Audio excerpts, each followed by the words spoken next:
Nós desejamos um culto muito abençoado a todos e a gente pede para que permaneça um pouquinho depois do culto para nós fazermos a contagem de votos e para fazermos a leitura da ata que já também está pré-pronta, não tem muito segredo não. Mas só por favor permaneçam para aprovarem a ata depois e saberem o resultado. Desejamos um culto muito abençoado a todos.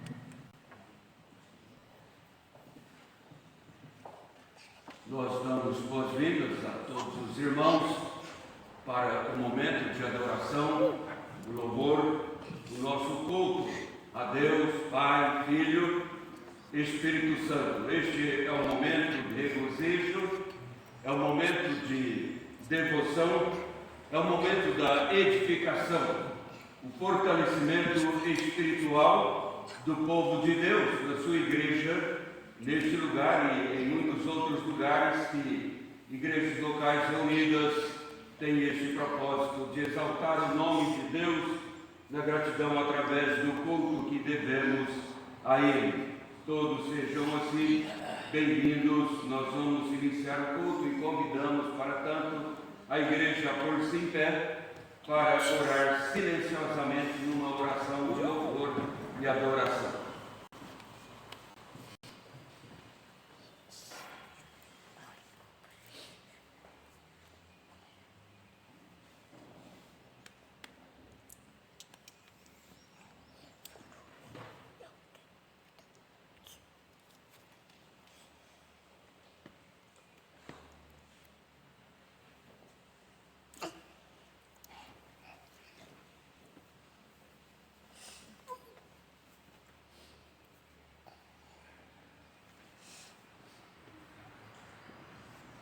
O nosso socorro está no nome do Senhor, Criador do céu e da terra. Irmãos, que a graça e paz da parte de Deus Pai e do Senhor Jesus Cristo estejam conosco na comunhão do Espírito Santo. Amém. Cantemos o hino de número 120, ó bem, eterno Deus. Amen.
bondoso Deus, ó Pai Celestial, Deus Criador, Redentor, Deus Consolador, nos colocamos na Tua presença.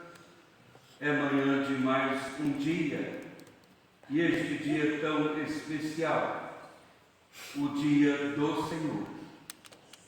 Queremos dar-te graças e assim fazemos, porque o Senhor é cheio de bondade, as tuas misericórdias se renovam a cada manhã, como afirma a tua palavra, e nós cremos que é assim, e é sob as tuas misericórdias que nós prestamos o culto neste momento, o culto dirigido diante do teu trono de graça.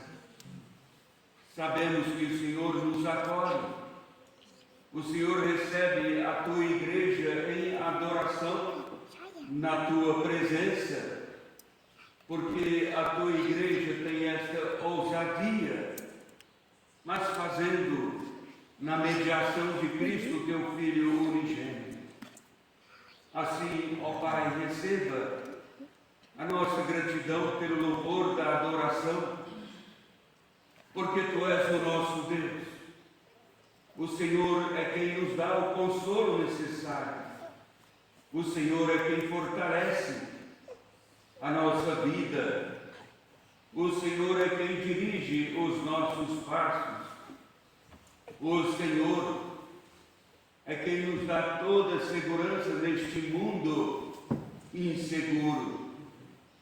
Queremos pedir então, abençoe-nos neste momento de culto em adoração ao Teu nome, dirigindo o Senhor mesmo todas as partes deste culto pela presença gloriosa do Teu Espírito Santo, para que seja um culto para a Tua glória e para a nossa edificação espiritual. Pedimos, fica conosco, guia-nos neste momento, pois nós oramos em nome de Jesus. Amém. Quero convidar a Selma para fazer a leitura do Salmo 62, o Salmo 62, de 1 a 11.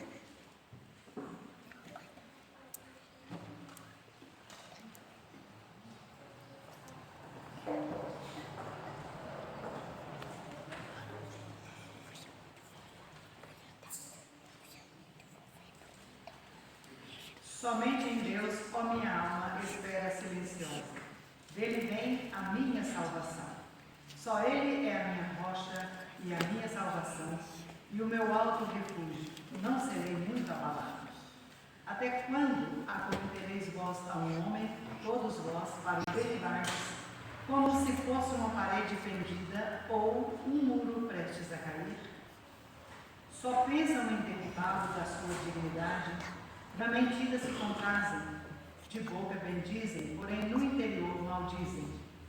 Somente em Deus, ó minha alma, espera silenciosa, porque dele vem a minha esperança. Só Ele é a minha rocha e a minha salvação, o meu alto refúgio, não serei jamais abalado. De Deus dependem a minha salvação e a minha glória.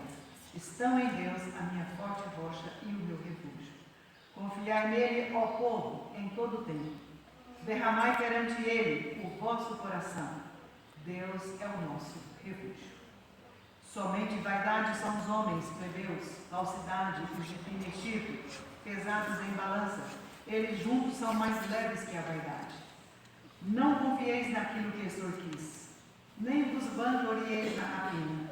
Se as vossas riquezas prosperam, não ponhais nelas o coração. Uma vez falou Deus, duas vezes ouvi isto, que o poder pertence a Deus, e a ti, Senhor, pertence a graça, pois a cada um retribui-se, segundo as suas obras. Amém.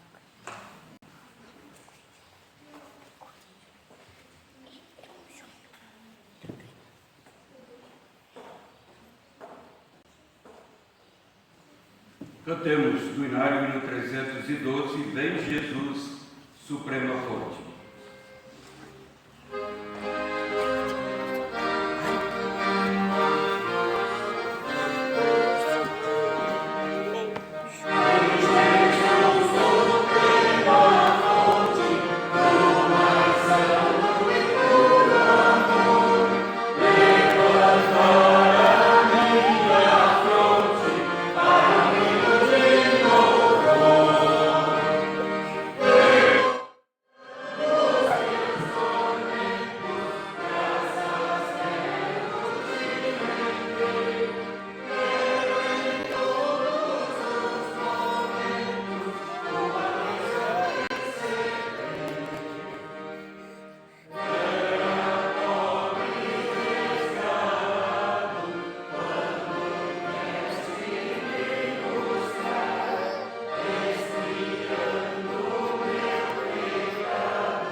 vieste me buscar, expiando o meu pecado para me purificar.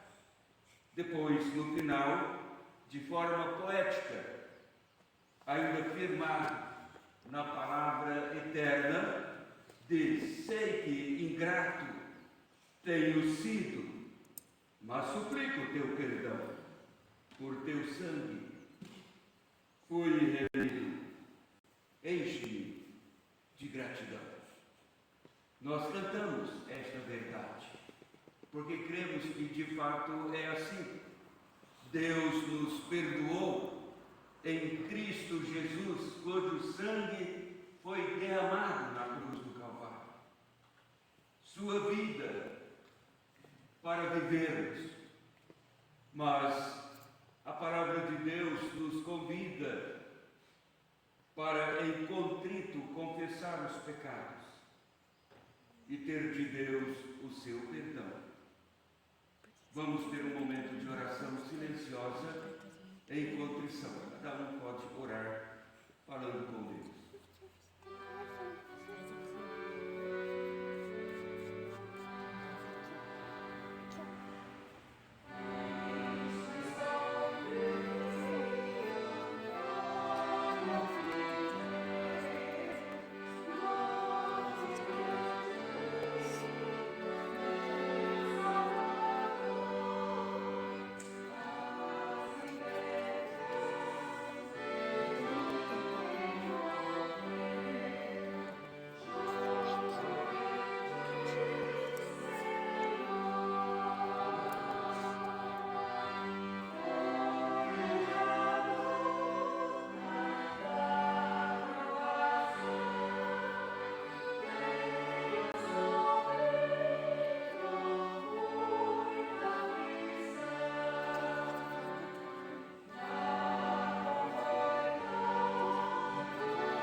Nosso Deus, ó Pai Celestial, somos-te agradecidos porque o Senhor nos perdoa. É promessa que encontramos na Tua Palavra, porque o Senhor habita no alto, no sublime, mas também no coração contrito. E é assim que, como igreja, nos colocamos diante de Ti, buscando o Teu perdão mediante a confissão. Reconhecemos que pecamos, mas precisamos também, ó Pai, da Tua ajuda para vivermos conforme o Teu querer. Oramos assim em nome de Jesus. Amém. Vamos ler a palavra de Deus em Romanos capítulo 8, o versículo 18, apenas o versículo 18. Portanto, vamos fazer esta leitura de forma uníssona. Vamos ler juntos o versículo 18 do capítulo 8 de Romanos. Leiamos, irmãos. Porque para mim tenho por certo que os sofrimentos do tempo presente não podem ser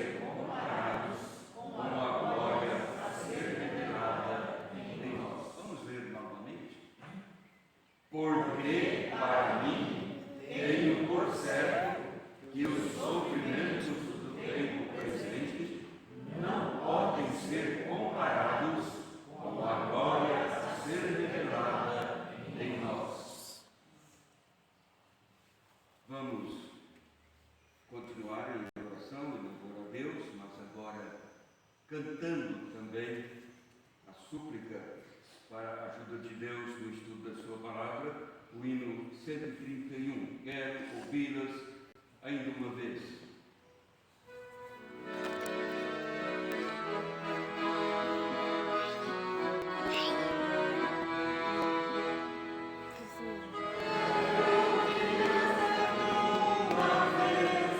Essas palavras de vida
o nosso personagem também?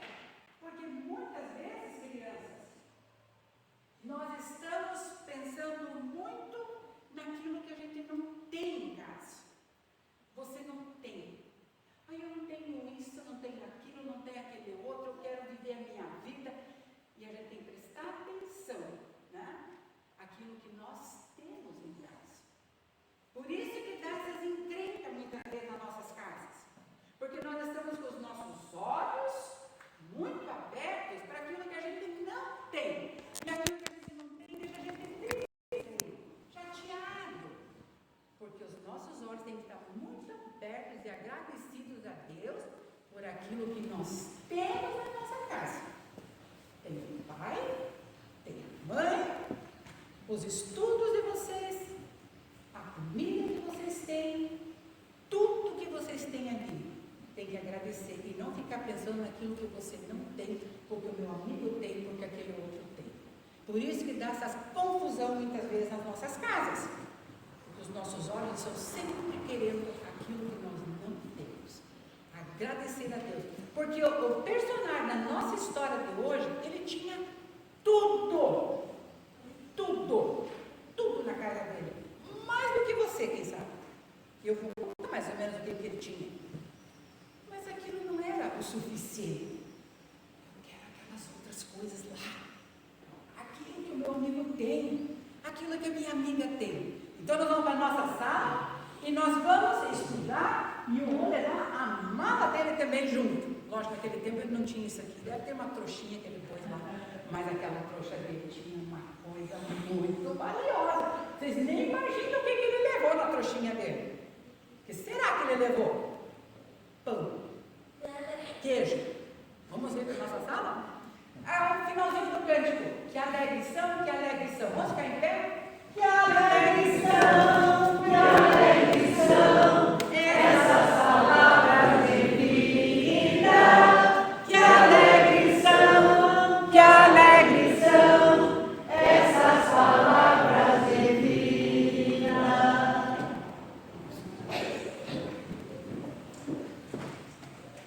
Vamos orar. Gracioso Deus, agora que vamos refletir a tua palavra, estudando, examinando as Escrituras, por favor, pedimos a iluminação do teu Espírito Santo. Dá-nos, ó Pai, o entendimento do ensino da tua palavra e coloque em nossos corações o desejo de atender, viver o que propõe a tua palavra. Assim, venha nos guiar, nos dirigir em Cristo Jesus. Amém.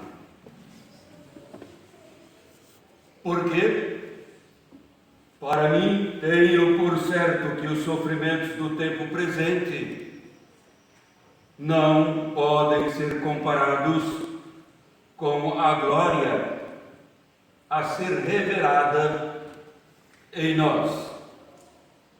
Porque há tanto sofrimento no mundo?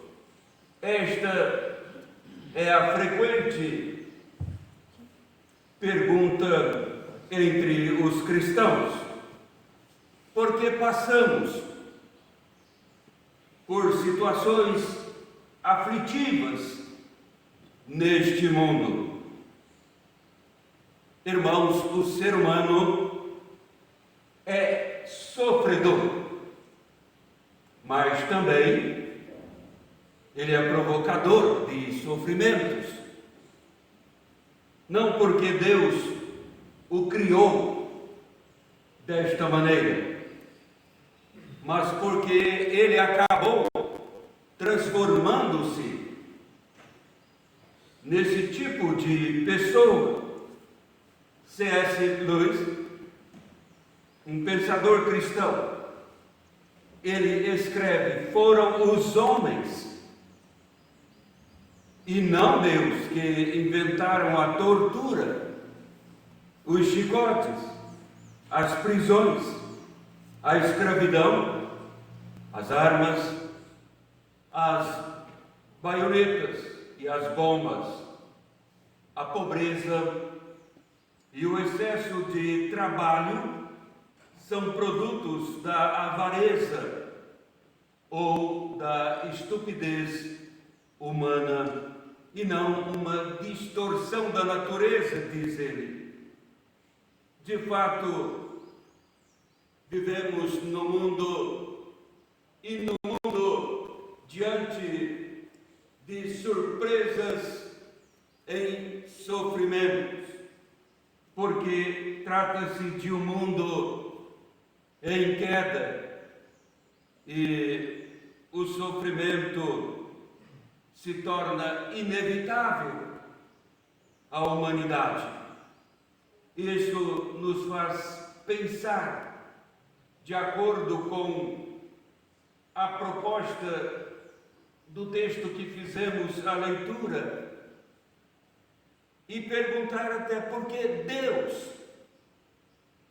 permite o sofrimento do cristão e afirmarmos que de fato é assim. Deus permite o sofrimento do cristão. Todo cristão verdadeiramente cristão, deve estar sempre preparado para enfrentar sofrimentos neste mundo. Confessar a fé em Cristo Jesus é o mesmo que opor-se ao mundo em sua incredulidade. Mas, ou a pessoa se identifica com Cristo, ou identifica-se com o mundo. Jesus falou: se o mundo vos odeia, sabei, primeiro do que a vós outros, odiou a mim. A Bíblia não cessa de falar desse abismo, podemos dizer, é um grande abismo entre a fé cristã e o mundo. Nós é que insistimos, infelizmente, numa amizade com o mundo. E não estou pensando aqui no cosmos, no mundo físico, mas no seu aspecto moral. Então, a Bíblia não retrata a verdade que achamos nela. Parece que de forma até saliente tal expressão, mas o mundo está no maligno. É isso que diz. Podemos então olhar o mundo ao nosso redor, e logo somos impulsionados a perguntar o que está acontecendo com os valores morais, onde o mestre nas instituições eram chamados a ensinar, mas primeiro eles ensinavam com a própria postura de vida, a conduta, o seu comportamento, como os rabinos, recrutando discípulos, era-lhes próprio ensinar, não só com as palavras, mas cabia ao discípulo ficar olhando como o rabino faz, como ele vive, para moldar-se nele o seu viver. O que está acontecendo com o mundo ao nosso redor? Onde estão os valores morais cristãos tão planejados, elaborados, vividos por famílias decentes? Isto não nos assusta, irmãos? uma vez, isso faz muito tempo, assistindo um filme, o médico dando aula para os seus alunos, e então, numa anatomia humana, ele estava falando e levou os alunos e pegou então um corpo humano e começou a dar aulas. E depois levou os alunos para uma sala de cirurgia, onde esses alunos, quase já na formatura, ele mostrou o que estava acontecendo para aquele grupo de alunos com aquele paciente que estava passando por aquele tratamento cirúrgico. E ele, explicando, logo perguntou: isto não dá medo em vocês? E os alunos acharam que não poderiam ter medo. E disseram: não. Então o professor disse: mas é câncer. Tem que dar medo. Assusta.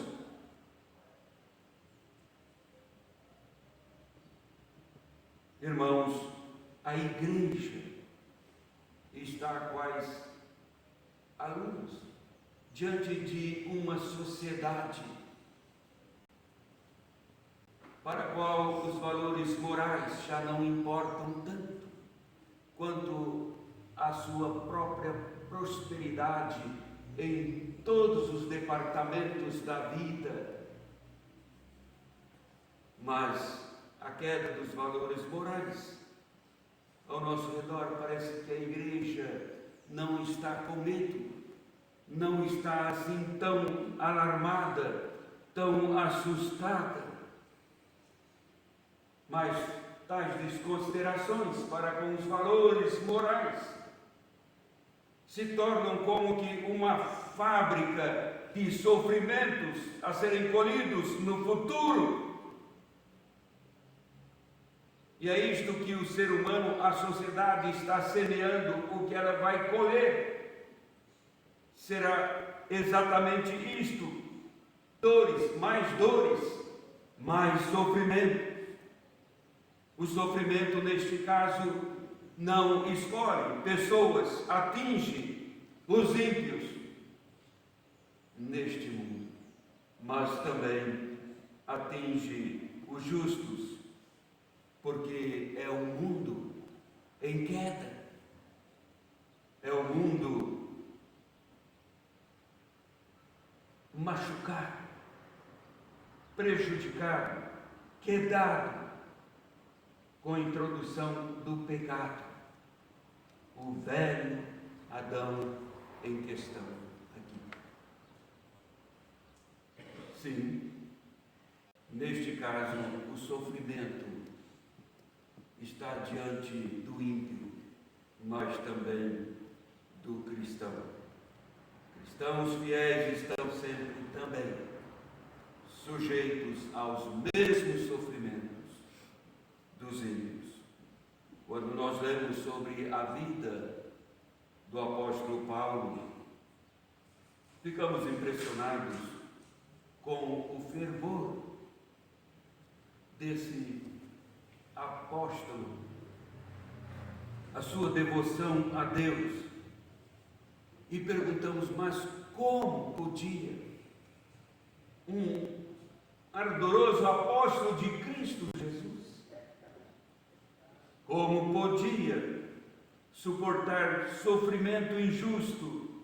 Uma vez até nós conhecemos, ele fez uma oração e tratou o seu sofrimento como espinho, não é assim? Pedindo para Deus tirar o espinho, este sofrimento. E logo nós entendemos, Deus está com o cristão no seu sofrimento, porque a resposta da oração que o apóstolo recebeu não foi outra, mas a conhecida resposta: a minha graça te basta. A minha graça te basta. Paulo, depois escrevendo a sua carta aos filipenses, preso injustamente, debaixo de inverdades, falsas acusações. Ele dizia: eu estou algemado, mas a palavra não está algemada. E ditava uma carta para os filipenses, onde ele ensinou: porque vos foi concedida a graça.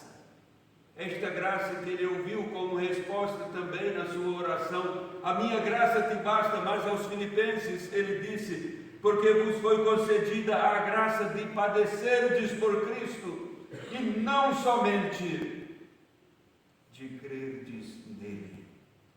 Cremos pela graça, e porque cremos, sofremos mais no mundo de incredulidades.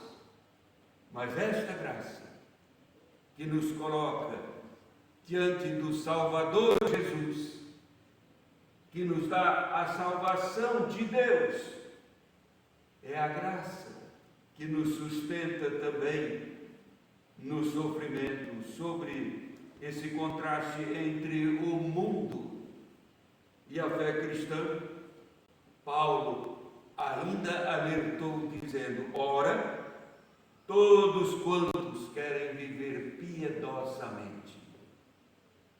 Piedade, uma palavra inteiramente religiosa, usada dentro do contexto religioso.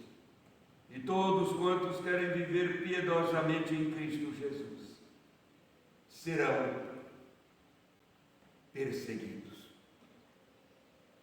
É sofrimento sobre sofrimento. E é por isso, irmãos, que a igreja tem na sua missão um chamado ainda maravilhoso, um chamado bem sublime. É que a igreja é chamada a consolar os que sofrem. Uma das tarefas brilhantes, eu diria, da igreja é a sua manifestação de carinho para com aqueles que sofrem. Eu fico mais motivado para o ministério pastoral quando convido pessoas da igreja: vamos comigo, eu preciso ministrar a ceia para alguém que está em cama, está no seu leito e às vezes até em fase terminal, por causa da doença terrível, por causa de sofrimentos não poucos. E nós podemos chegar ali e cantar louvores a Deus, levar a palavra de ânimo, de encorajamento, de esperança viva. Oh, irmãos, o que pode existir de gesto maior, e não há nada em nós para oferecer esta esperança, porque ela é de Cristo Jesus. É a esperança que o próprio apóstolo Paulo diz: nós temos que nos alegrarmos nesta esperança. Mas alguém diz: ora, a esperança pode falhar. Não esta esperança, ela já foi realizada na cruz, já é realidade, ela é consumada na eternidade, é a esperança da glória. E Paulo então ele vai minimizando aqui o sofrimento neste mundo, em detrimento da glória que será revelada no cristão. Como é bom apontar para aqueles que estão em sofrimento a esperança maior, a glória por vir. Compensa os sofrimentos. Eles não produzem esta glória, mas eles acabam mostrando ou revelando aqueles que de fato estão caminhando na direção certa. Sim, irmãos, uma das tarefas maravilhosas da igreja é esta: a manifestação de carinho com os que sofrem. Então Paulo diz: alegrai-vos com os que se alegram. Isto é bom, é festivo. Mas ele diz: chorar com os que choram. Olhamos para o retrato da igreja hoje. Parece que a igreja, e eu estou falando igreja, não igreja local simplesmente, não denominacional, a igreja no mundo, a igreja de Cristo. E quando olhamos para o retrato dessa igreja hoje, parece que ela está se poupando demais, está até criando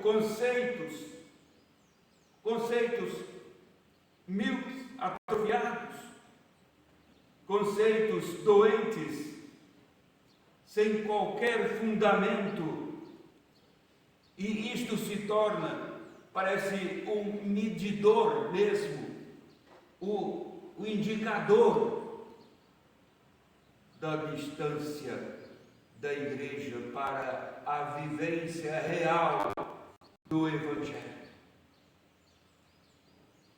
Se nós falamos da gratificação maravilhosa de poder com a igreja pastorear, ajudando aqueles que precisam, podemos também mostrar a dificuldade quando as pessoas chegam dizendo: eu gostaria muito de ser da igreja, mas... e começa a apontar escândalos, deficiências morais, elementares, coisas que deveriam ser superadas imediatamente na conversão, mas que ficam arrastando na vida cristã. Sim, essa forma da igreja estar se poupando e, para isso, justificando com conceitos criados neste contexto, indica a frieza para com o Evangelho. A intenção é: vamos fazer assim, porque não irrita o mundo incrédulo, e vamos ficando mais amigos. E chamamos isso de ética cristã. É uma ética? É uma ética. Mas não é a ética cristã. Não. O que Jesus ensina, seja a tua palavra sim em si. Não, não. Então, temos hoje uma igreja que está voltada mais para os interesses deste mundo do que para Deus. É uma igreja um tanto materialista. Quanto mais tem no mundo, mais quer do mundo ter. Quer as bênçãos materiais diariamente de Deus, ou então nem vale a pena ser cristão. Olha, irmãos, é melhor estar no sofrimento com Deus do que sem o sofrimento e também sem a presença de Deus. No cristianismo existe então a glória que vai ser revelada, mas também tem o sofrimento. O que Paulo está dizendo para os cristãos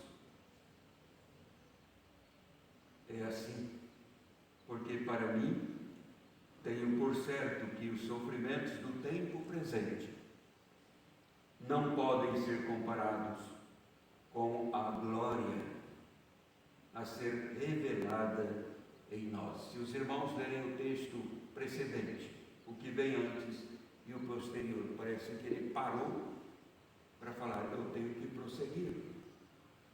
Porque antes ele falou da filiação em Deus pelo Espírito Santo. E o fato de tornar-se membro da família da fé, a família de Deus, a fé cristã, tem de fato sofrimentos neste mundo. Porque é uma família, a família cristã é incompatível com o mundo no seu aspecto moral. Ele, então, mostra aqui o contraste do presente com o futuro, do sofrimento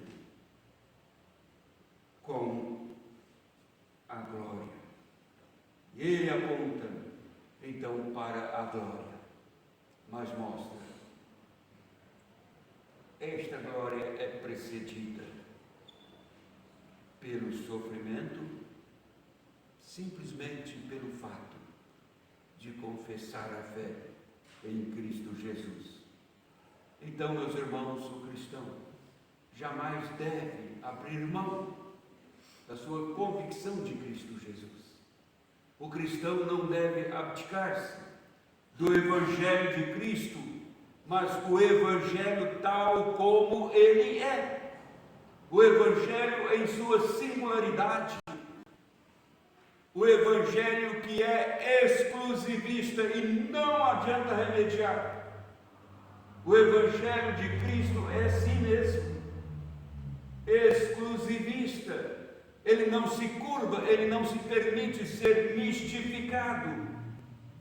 E o cristão, ele não deve abrir mão do Evangelho por causa das pressões, das ameaças, das críticas do mundo. Não. Certa feita, um cristão experiente disse: o sofrimento é o arado de Deus que envolve as profundezas da alma, para que a alma possa produzir mais abundante colheita. Quanto mais perto do Evangelho, mais sofrimento. O mundo odeia Cristo. E como odeia? Ah, mas isso é a época do Império Romano. Não, o mundo hoje ao nosso redor odeia Cristo Jesus. E como odeia? Não odiaria a igreja de Cristo? Se a igreja é nutrida pelo Evangelho de Cristo Jesus para ser igual a Cristo Jesus,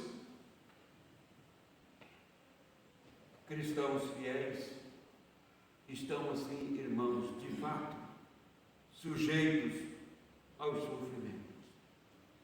A questão é, porque em seu imenso poder, porque em sua graça ou em seu amor gracioso, Deus continua permitindo o sofrimento. Gosto mesmo desse pensador, C.S. Lewis. Certamente muitos irmãos já leram dos seus livros. É um pensador cristão. Ele diz: Deus sussurra em nossos ouvidos por meio de nosso prazer. Deus fala-nos mediante a nossa consciência, mas fala em alta voz por intermédio da nossa dor. Este é seu megafone para despertar o mundo surdo. A igreja não deve cultivar surdez para com o Evangelho. Em algum momento que o Evangelho toca a nossa ferida e dói, Deus está com o seu megafone. Olha o que está acontecendo. Daqui a pouco nós vamos ouvir, no fecho da Assembleia, a eleição de presbítero, a formação do conselho desta igreja. É pelo governo da igreja que começa a consciência de que a igreja não deve poupar a si mesma por causa das provocações do mundo, mas a igreja deve prosseguir, mostrando o seu amor, a sua ternura, com carinho e paciência, mostrando assim o cuidado de Deus, cuidando daqueles que estão sofrendo, e sofrendo às vezes até por causa da incredulidade também. Que Deus nos ajude. Amém. Nós vamos cantar o hino 339, Venha, Senhor, guiar.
Vou fazer uma oração em adoração e gratidão a Deus pela Assembleia da Igreja, esta Assembleia Geral que está sendo realizada no propósito de eleger presbítero e suplicar a bênção de Deus para esta realização, para que a Igreja possa prosseguir em paz, cumprindo assim a vontade de seu Senhor e Salvador. Vamos orar. Deus eterno, ó Pai poderoso, estamos chegando no encerramento deste culto dirigido a Ti e fazemos na certeza de que o Senhor está presente, recebendo a adoração, recebendo a gratidão. Queremos louvar-te, ó Pai, por Tua bondade para com Tua igreja no mundo, a Tua bondade para com Tua igreja neste lugar, e pedir a continuidade das Tuas bênçãos sobre esta igreja. E hoje, então, o domingo que ficou reservado para escolher um dos oficiais na composição do conselho desta igreja, queremos, ó Pai, suplicar que tudo possa acontecer de acordo com o teu propósito, para com a proclamação da tua palavra, pois que esta igreja é a iniciativa missionária das igrejas evangélicas reformadas no Brasil.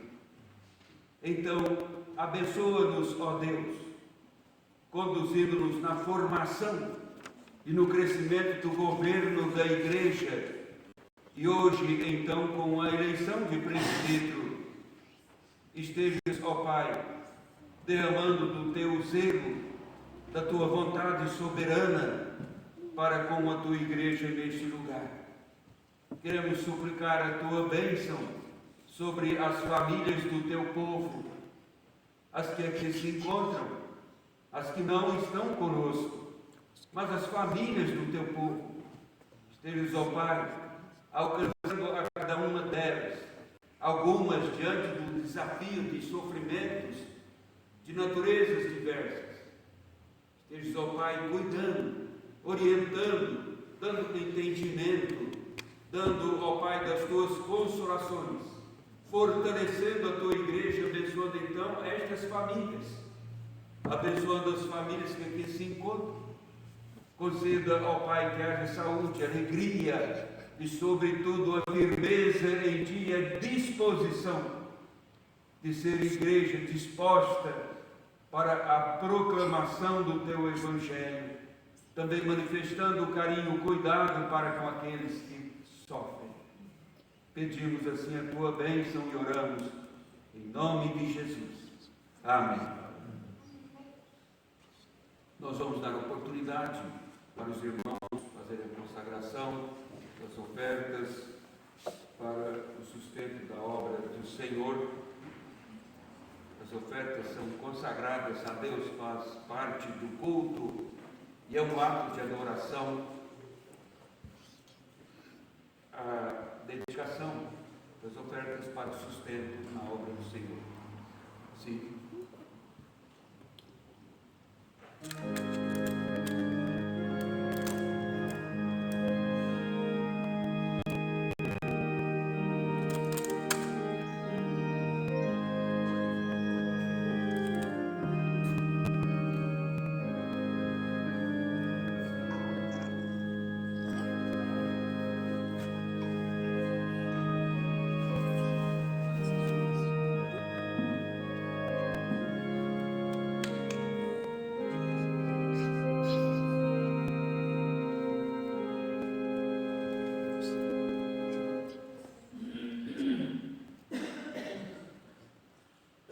Convido a igreja a pôr-se em pé para cantar do hino 352, as duas primeiras estrofes.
Paz seja com todos e o amor com fé da parte de Deus Pai e do Senhor Jesus Cristo. A graça seja com todos que amam sinceramente o nosso Senhor e Salvador Jesus. Amém.